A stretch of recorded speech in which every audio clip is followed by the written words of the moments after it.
Para sa ating update balita, 15 katao na sawi, higit 300 nasagip sa paglubog ng barko sa Basilan.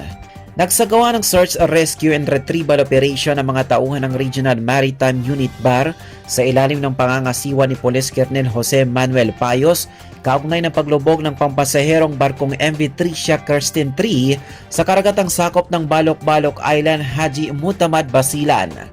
Ayon sa ulat, matagumpay na nasagip at na-recover ang humigit kumulang 300 pasahero at survivor mula sa insidente. Patuloy pa rin ang isinasagawang operasyon ng rescue teams habang sinusuyod ang mga search and rescue team ang lugar upang matunton ang iba pang posibleng nawawalang pasahero.